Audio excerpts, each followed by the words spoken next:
Kang Songkun. Hari ini karena malam piket ronda di rumah komunitas, daripada ngalamun tepugu gitu, mending kita cerita ya, cerita tentang hal-hal yang menarik, pengalaman sesuai dengan pengalaman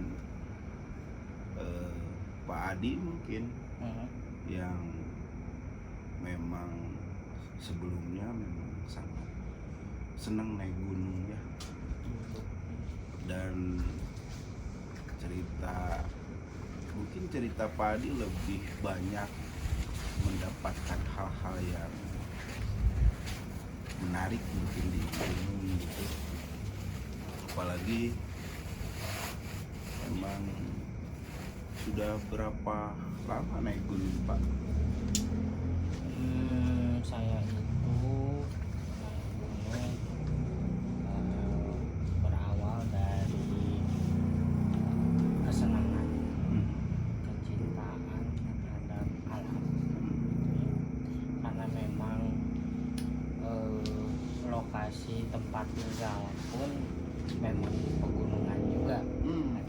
Daerah mana itu Pak? Itu daerah Cipanas, tepatnya Cianjur, kaki Gunung Gede Pangrango. Oh, kaki Gede.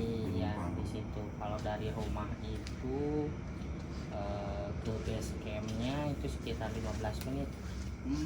Iya, mengcamp gitu sekitar 15 menit kan udah nyampe gitu kan ya. Nah itu Gunung Gede itu salah satu gunung yang memang dekat dengan Jakarta, makanya minat dan antusiasnya cukup besar ya, cukup besar ke Gunung Gede itu. Gitu. Makanya setiap weekend itu Sabtu Minggu itu penuh banget, tapi nggak seperti zaman dulu waktu saya pertama kali first time naik gunung gitu kan. Dulu itu cuman bayar sekitar 3.000-an kalau nggak salah. 3.000 rupiah? Iya, simaksinya itu 3.000-an, 3.000 rupiah. Kadang kalau misalkan tidak ada petugas, ya lolos aja gitu, kayak gitu. Pertama kali itu diajak sama paman lah ya, kalau bahasa Sundanya mah sama mamang sendiri gitu diajak. Pertama kali itu kelas 3 SMP kalau nggak salah. Nah, dari situlah kecintaan terhadap alam itu muncul gitu. Bukan seperti zaman sekarang mungkin ya, yang memang ketertarikan alam itu karena lewat media sosial, ataupun lewat film kan mungkin. Terus sehingga muncullah ketertarikan terhadap alam itu, atau karena sekarang mau banyak influencer gunung, nah gitu. Jadi kalau dulu itu ya boro-boro, ya suka aja gitu. Kalau pengen berangkat ya berangkat aja gitu, kayak gitu. Wow, seru ternyata ya. Pak, kira-kira Bapak kalau naik gunung, ada contohnya Gunung Malabar aja, apakah ada hal-hal yang menarik untuk diceritakan? Misalkan ketemu apa gitu, ya biar hangat aja ya, soalnya ngaronda tuh oge lamun ngalamun. Oh iya tuh kan udut jeung ngopi teh kudu dibarengan ke obrolan anu hangat teh kan lamun cerita tentang naik gunung mah kan banyaknya banyak gitu. Saya tuh pingin cerita tentang hal-hal yang sisi lain di luar itu. Apakah memang pernah nggak Bapak mengalami gitu? Iya. Kira-kira apa sih Pak? Ceritain dong. Apa ya? Lebih dulu qadarullah juga saya masuk ke keluarga rumah komunitas itu berawal dari sebuah podcast yang mana memang hanya menceritakan manajemen pendakian saja. Jadi bukan ya ilmu mungkin ya, ilmu pendakian aja. Dulu itu di 2024 lah ya, 2024 awal saya masuk ke keluarga RK, masuk ke keluarga rumah komunitas, tapi membahas memang sisi umumnya sebuah pendakian, yaitu keilmuannya. Nah, kalau kita menelisik lagi lebih dalam bahwa alam itu ya tidak bisa ditebak gitu. Satu, kita dengan ilmu segala situasi ataupun kondisi dapat bisa tanggulangi gitu dengan ilmu gitu kan ya. Kemudian dibarengi juga dengan mental gitu. Adapun ya istilahnya memang yang tadi Mang Kip bahas juga perihal Gunung Balabar itu adalah salah satu gunung terbesar ya di daerah Bandung.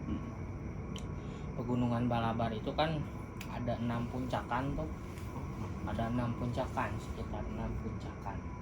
Itu ya alhamdulillah saya udah melalui pendakian ke 6 puncakan itu sekitar 2 hari 1 malaman lah. 2 hari 1 malam. 2 hari 1 malam.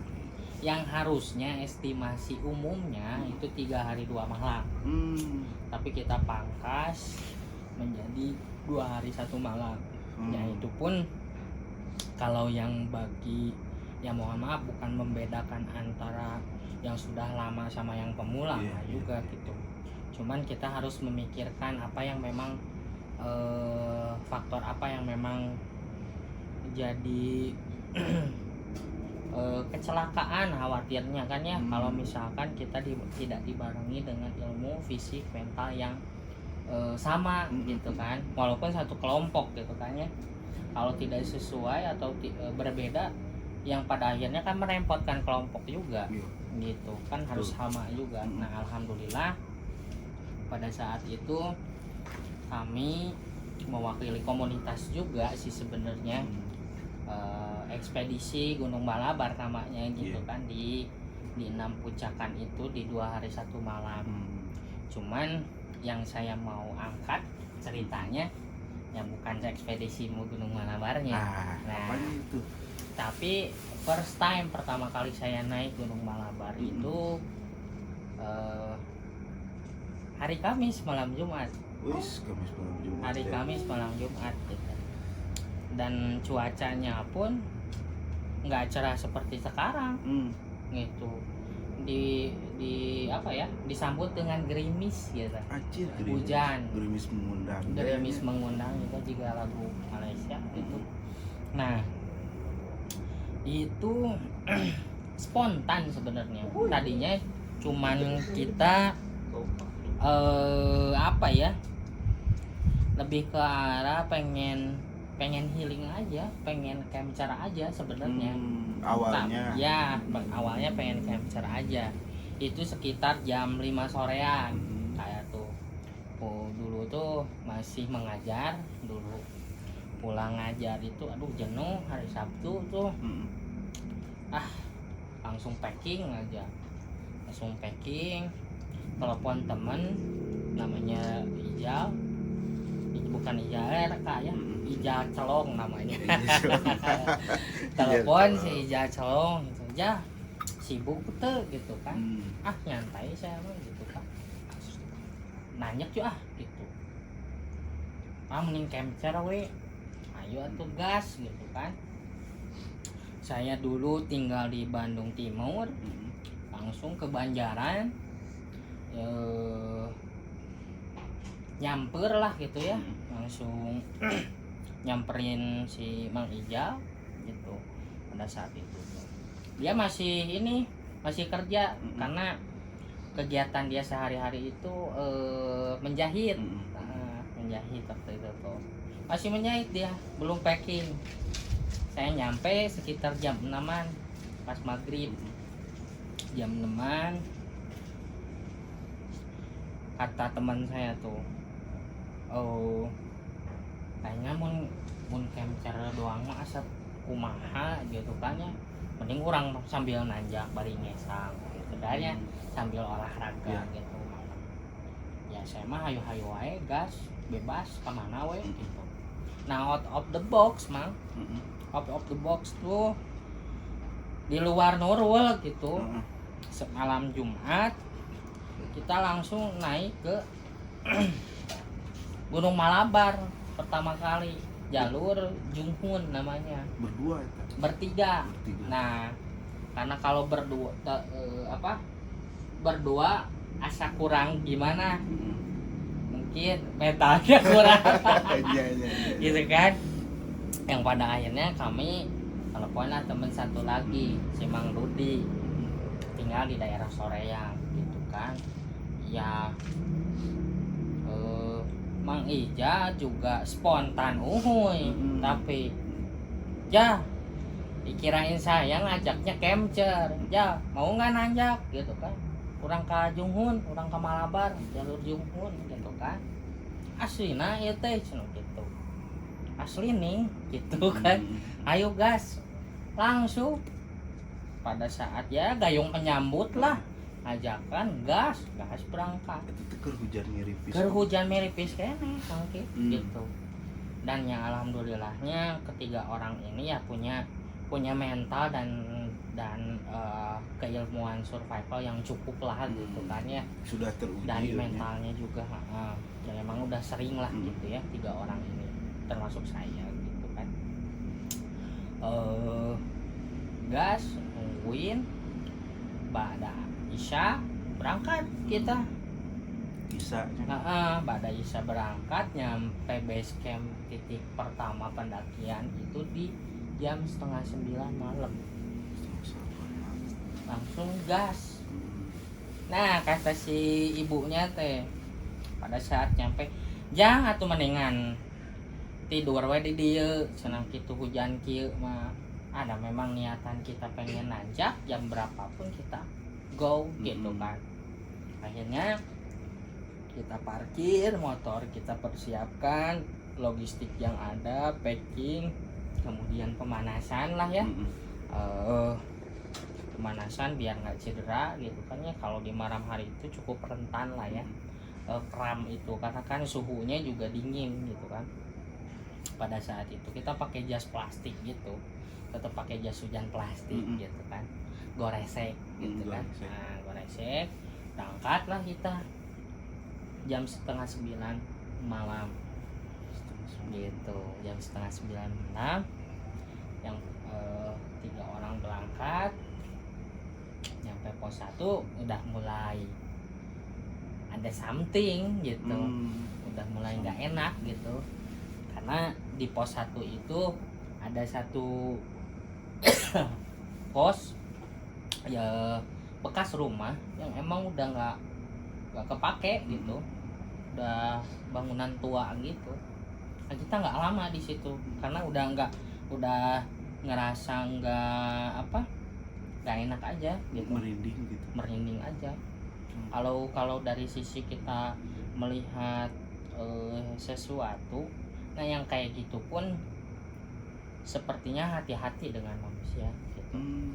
Dan kita juga perlu tahu juga bahwa ketika kita mendaki di alam, di hutan gitu, itu rumah mereka. Jadi kita hanya sebagai tamu saja. Makanya etika, adab, berdoa, itu memang wajib kita lakukan sebagai mestinya kita orang muslim gitu ya. Harus berdoa dulu bersama-sama sebelum pendakian gitu kan.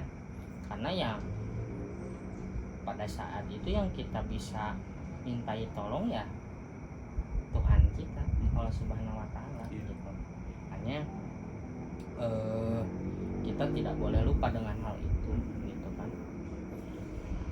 Lanjut lagi pendakian, karena di Malabar Junghun itu, jalur Junghun itu sekitar ada 6 pos gitu.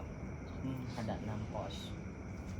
Ketinggiannya di 2100 kalau nggak salah. Karena ketinggian yang paling titik yang paling tingginya puncak Mega jalur Puntang di 2222. Nah kalau itu di bawahnya, jadi nanti pas di puncaknya juga kelihatan, puncak Mega kelihatan karena kan ngebulet gitu, melingkar gitu. Nah itu kelihatan di situ. Singkat cerita, kita terus melakukan perjalanan. Waktu semakin cepat tuh, jam 10, kemudian setengah 11, muncullah sekitar jam setengah 12. Setengah 12 itu kita berada di titik pos 4. Nah di sini mulai berbeda, karena titik pos 4 itu ada satu pohon beringin yang besar, dan itu menurut kepercayaan orang di situ memang ada penunggunya gitu. Tapi benar-benar memang ada gitu. Jadi pada saat kita di situ kita nggak berlama-lama karena memang anginnya juga cukup kencang tuh pada saat kita berada di situ. Padahal lokasinya tuh tertutup. Lokasinya tertutup dengan hutan, kemudian ada pohon besar beringin gitu. Wah pokoknya kalau saya gambarin gitu kayak udah tua lah gitu ya si pohonnya itu. Kemudian angin kencang dari atas ke bawah gitu, dari atas ke bawah. Nah si Mang Dudi itu udah mulai gak enak perasaan gitu kan. Tapi kita selalu berkesimpulan kita harus percaya dengan hal goib gitu kan.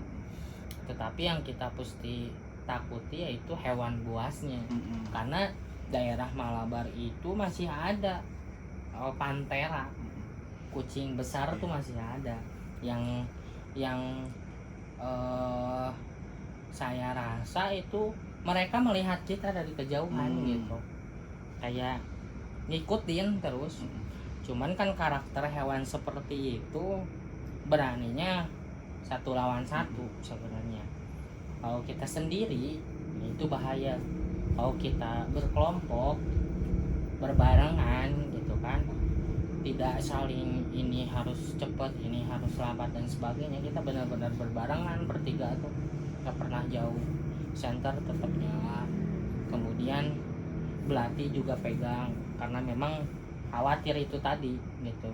Kita tidak mengkhawatirkan sosok sebenarnya, walaupun ya dari gunung-gunung yang lain pun hal-hal itu selalu ada sebenarnya, tapi tidak selagi kita menghormati mereka pun tidak akan mengganggu kita sebenarnya, seperti itu. Jadi ketika kita nggak sompral lah gitu ya, adabnya dijaga, etikanya dijaga, ketika kencing atau pup juga kita berdoa lokasinya kayak gimana gitu kan, nah izin dulu dan sebagainya. Itu memang ada aturannya gitu, yang memang pada zaman sekarang hal itu tuh mulai hilang gitu. Makanya sering banyak kecelakaan seperti itu, dari mulai keilmuannya yang tidak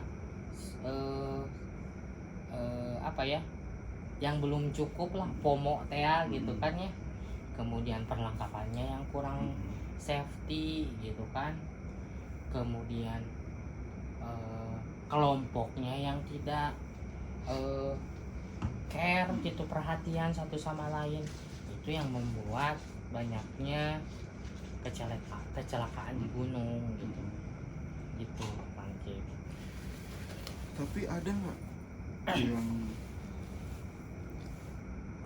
apa sih namanya, bapak itu pas di gunung itu langsung kerasa gitu bahwa iya teh ayam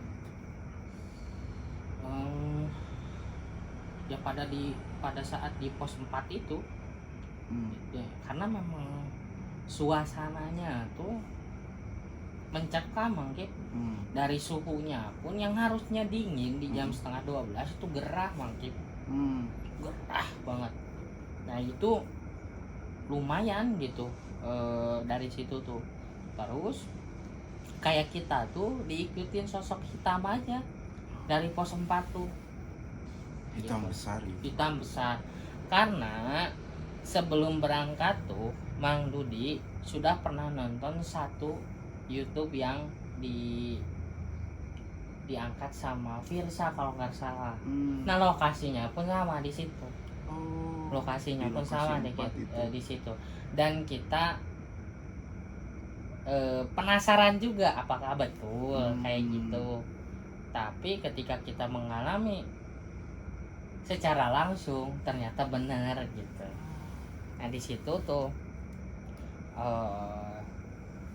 cukup lumayan gitu energi mistisnya gitu. Berubah aja kayak yang di mana gitu kan.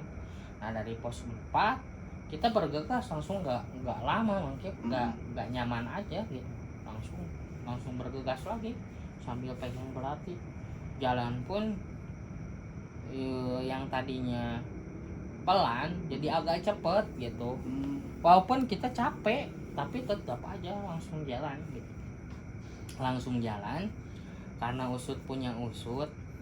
Di sebuah gunung Malabar itu ada satu titik tempat apa ya, meditasi mungkin ya, Prabu Siliwangi katanya gitu kan. Kalau saya lihat di sejarahnya gitu, sejarahnya Gunung Malabar itu ada tempat meditasi Prabu Siliwangi katanya gitu di situ. Makanya kita langsung aja berdoa gitu di situ tuh. Dari jam 10 jam 11 tuh langsung ngegas. Nyampe puncak itu sekitar pukul 1:30. 1:30 sampai puncak. Ya dari pos 4 tuh 11:30 kan. Kita lanjut nyampe tuh 1:30-an kalau nggak salah. Ketika saat saya sampai puncak saya lihat jam sekitar pukul 02 udah puncak. Ya jadi jam 2 subuh gitu, dan nyampe puncak. Karena memang tidak ada camp area di Malabar itu. Yang ada camp areanya titiknya di titik puncak atau puncaknya gitu. Jadi area campnya juga kecil gitu. Hanya cukup sekitar 5-6 tenda seperti itu. Itu yang saya alami lah selama saya di pendakian. Sebenarnya banyak sih, dan di tiap gunung juga ada cerita-cerita yang memang di luar normal semuanya juga, karena memang pegunungan itu ya tempat mereka. Kayak gunung apa lagi kira-kira selain Malabar yang selain Malabar? Pernah apa sih? Salak. Gunung Salak. Saya katanya kalau Gunung Salak banyak mistisnya ya, mistisnya. Banyak mistisnya. Karena kita agak pindah nih ya ceritanya, nggak apa-apa. Jadi di Gunung Salak itu kita melakukan nggak nginap sih sebenarnya, tektokan gitu, pulang pergi. Kita nginapnya di bawah gitu. Pagi-paginya kita menuju puncak. Sore kita turun. Nah kebetulan saya terakhir sweeper, bagian penyapu. Nah bagian nyapu di belakang, tersisa 3 orang di belakang. Nah pas 3 orang itu capek pak, ya udah istirahat aja dulu. Nah, itu juga udah mau dekat sebenarnya, udah mau dekat ke bawah lagi gitu. Cuman ketika saya istilahnya istirahat, nah ada suara yang nyaut padahal tidak ada gitu. Nah pada saat di belakang kirain saya ada yang peserta yang di belakang juga ngikutin, dan ternyata setelah ditelusuri tidak ada lagi itu selain saya di belakang saya. Tetapi ada suara jalan kaki orang, kemudian ketika saya nyapa ngejawab. Gimana itu? Itu nggak ada pak. Gimana? Kumaha Itu eta? lumayan Pak, eta langsung merikak Pak, eta Pak saya. Langsung lari Pak. Nyautnya gimana? Aman, aman Pak. Ya gitu. Asli. Pak. Aman Pak. Saya udah yuk lanjut. Nah, Hmm. pada saat saya agak jauh, ada cahaya. Ternyata mereka nungguin saya. Asli. Padahal itu berikan. Padahal saya nyamperin beserta itu. Ayo di tukang saha kata saya kali ya ke belakang gak ada Pak. Asli. Terus siapa itu? Saya bingung Pak. Langsung lari itu Pak. Wah mau capek bau gimana? Udah gak lupa saya langsung berecet langsung lari gitu. Wah, nah itu sudah bertahun-tahun saya ke gunung, tapi kalau misalkan dihadapkan dengan hal-hal semacam itu cukup lumayan ngeri juga gitu kan. Cukup lumayan ngeri juga, cuman karena dibekali rasa penasaran, kemudian saya tuh meyakini kalau ketika saya di gunung adab saya dijaga.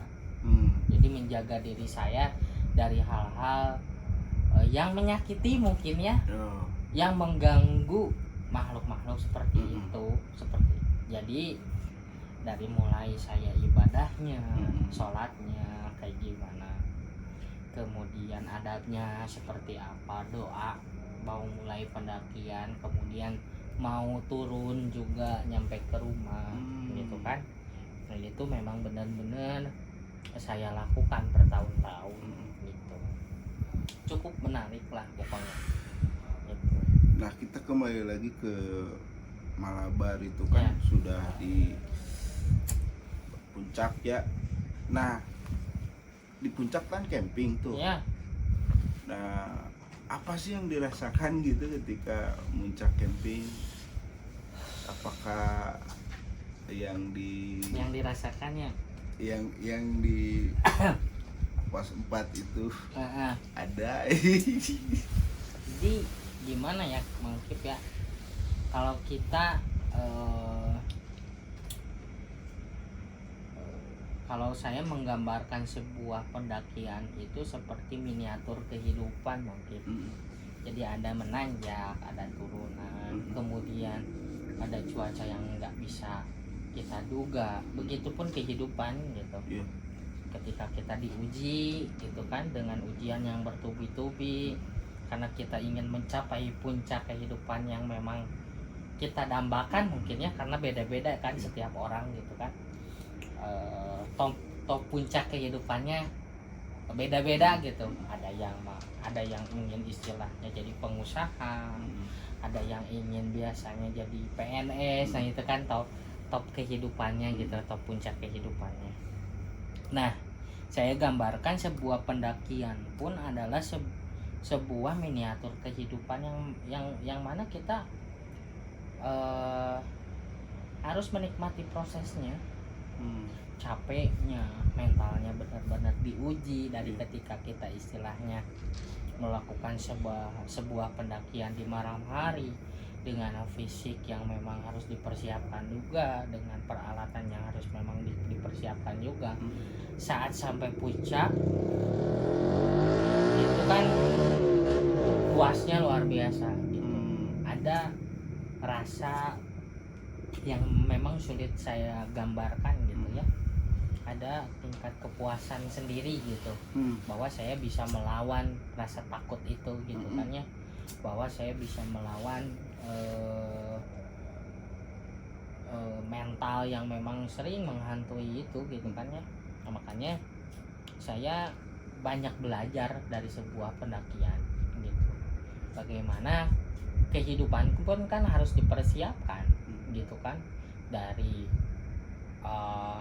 petunjuknya kita kalau sebagai muslim Al-Quran dan As-Sunnah, petunjuk kehidupan kita supaya kita nggak salah arah gitu kan. Begitupun pendakian, kita harus tahu petanya, kita harus tahu GPX-nya ya, kultur tanahnya seperti apa, kemudian mendatar atau nanjak, elevasinya gitu kan, terus kerapatan hutannya kayak gimana kita harus tahu.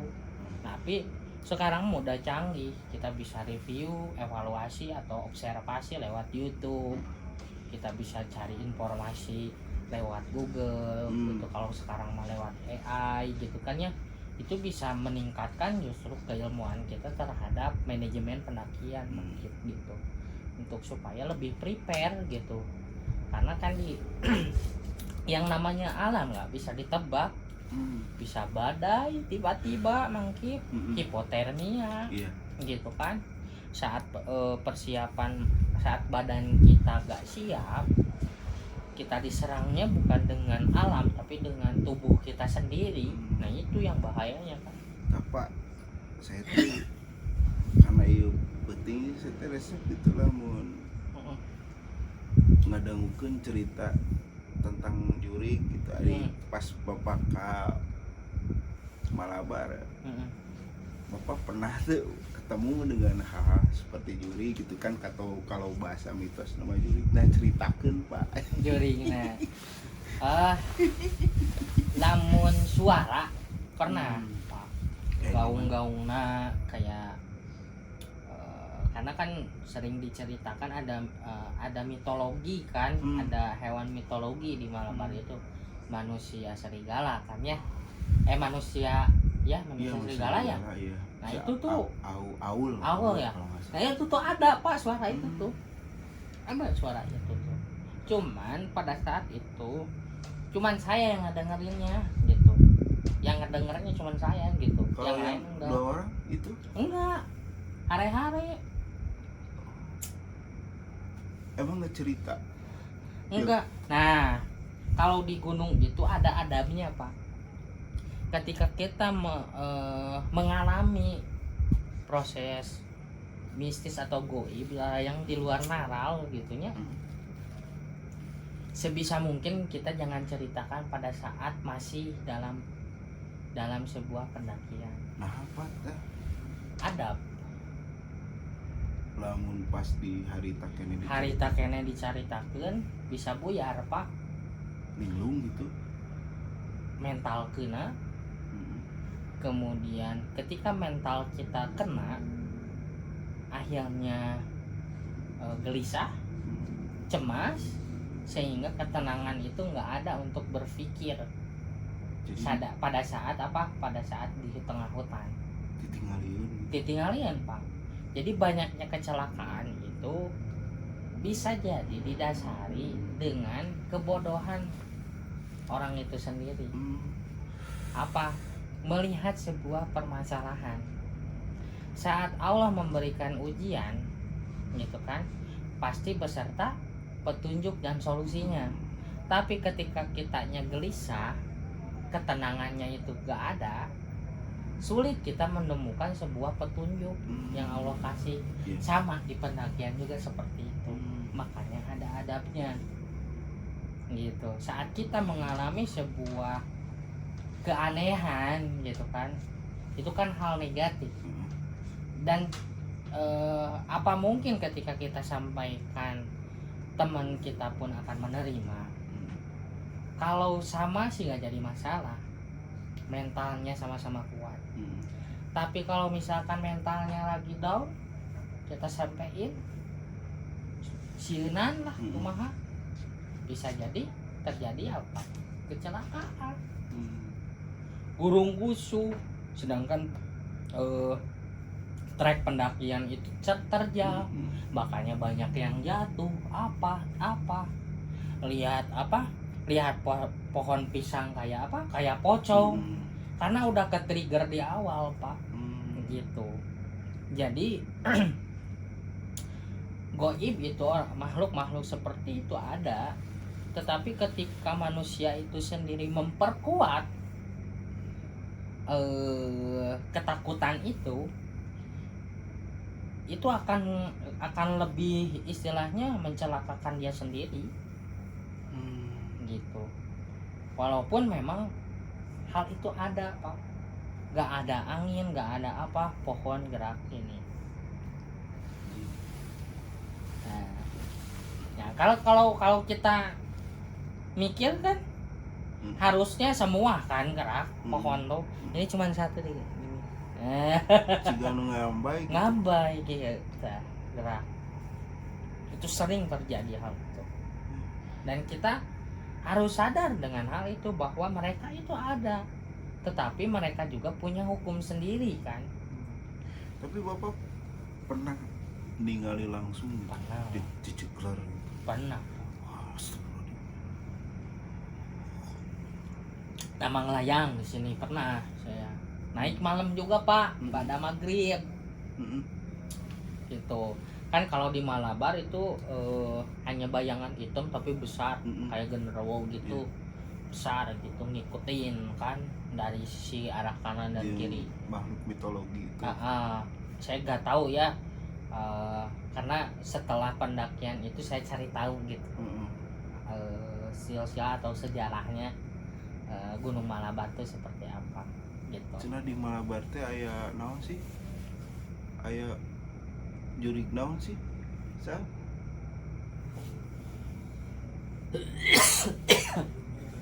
Hah? Jurig naon? Jurig naon sa?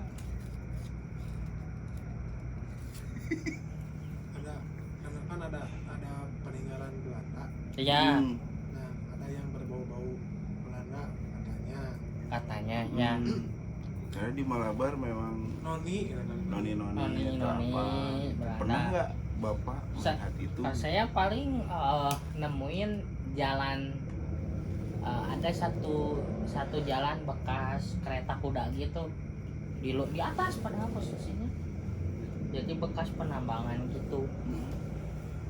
Kan ayah radio Malabar tuh, ada ini Malabar. Nah, ada itu bekasannya ada, dan saya nemuin itu di atas. Cuman kalau berbau-bau noni Belanda itu saya nemuinnya bukan di Malabar, justru di Semeru saya nemuinnya. Gimana tuh cerita apa? Di Semeru itu kan setelah pos 2 ada jembatan merah tuh. Nah itu terkenal dengan noni Belandanya. Pada saat awal kan saya bukan satu kali ke Semeru, beberapa kali. Jadi di jembatan itu awal muasal perkenalan dengan noni itu memunculkan muka yang amat sangat buruk, busuk gitu mukanya. Tapi pendakian kedua, ketiga dan seterusnya dia tersenyum ke saya dengan wajah yang cantik, nggak menunjukkan buruk rupanya gitu. Awal doang gitu. Cuman ketika saya bawa peserta, kan dulu saya guide juga gitu, guide gunung juga, selalu dibecandain gitu. Kalau ke saya mah enggak gitu, karena udah bestie mungkin ya. Karena udah bestie mungkin, tapi ke peserta saya ada yang diikutin dengan langkah kaki dan bau busuknya gitu kan. Setelah ada yang disasarin terus muter di situ jalannya tuh, gak nemu jalan 4 kali putaran. Karena di jalur Semeru itu ada pohon tumbang itu yang pohon tumbangnya cuma 1, tapi kita melewatinya 4 kali. Berarti ke situ lagi balik lagi. Yang pada akhirnya kita berdoa bareng-bareng, akhirnya lolos gitu. Kayak gitu. Itu teh untuk perkenalan atau karena ada yang usil dari peserta? Nah, saya juga kan setiap adab dan etika itu kan kita nggak bisa kontrol gitu kan. Makanya memang dalam sebuah pendakian itu visi misi adab kan harus dijaga benar-benar gitu sama-sama. Karena satu aja yang nggak jaga adab dan etikanya, semua celaka. Kayak gitu kalau di gunung tuh seperti itu. Kalau kitanya nggak aware gitu, nggak berkesadaran bahwa kita tuh tamu gitu di situ tuh, nggak bisa seenaknya. Tapi pernah nggak Pak ketika Bapak tidur di tenda terus endingnya lelek? Ada Pak, itu di Salak tuh saya 2 kali Pak.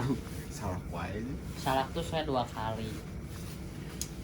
misal tuh yang pertama kali tuh, tapi nggak tektok nanjak ngecamp di puncaknya, karena kan titik top puncak Manik itu, Gunung Salak itu adalah titik di mana para jenazah Sukhoi dikumpulin di situ. Nanti di situ kita tidur, kayak jenazah korban Sukhoi itu dikumpulin kantong mayatnya tuh di situ itu semua. Nah pada saat kita sampai itu sekitar jam 4 sore, jam 4 kalau nggak salah jam 4:30 itu basah kuyup semua. Kita langsung diriin tenda, ganti baju karena kan khawatir hipotermia ya kalau kita memakai pakaian yang basah. Makanya kan perlu memiliki pakaian yang memang bisa cepet kering kan gitu. Kalau misalkan kayak celana jeans, kaos kan tidak diperuntukkan sebenarnya. Harus pakaian-pakaian yang memang diperuntukannya untuk olahraga gitu kan. Ganti kita makan di situ. Habis makan kita tidur istirahat. Nggak lama kemudian, itu bukan saya yang mengalaminya sebenarnya, tapi teman saya itu dibelai Pak, diusap-usap Pak, tapi dari luar diusap-usap. Dia tiba-tiba bangun lapar, tapi dia nggak nyeritain Pak. Dia nggak nyeritain, cuman udah agak siang. Tapi pada saat di pendakian dia cerita, harusnya jangan kan, secara etika dia cerita,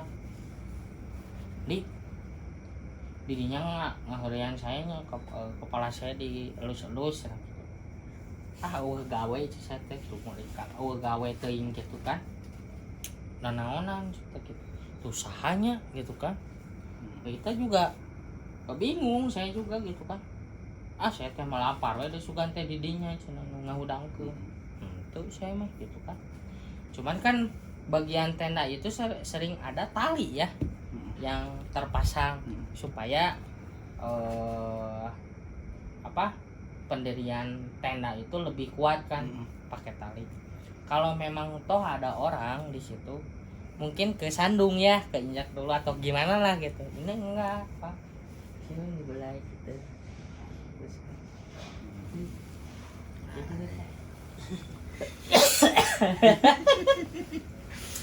Itu Pak, jadi ya saya di YouTube lihat gitu ya, pendakian ini ada ini, itu udah jadi hal biasa bagi saya. Yang pada akhirnya sudah berdamai lah gitu.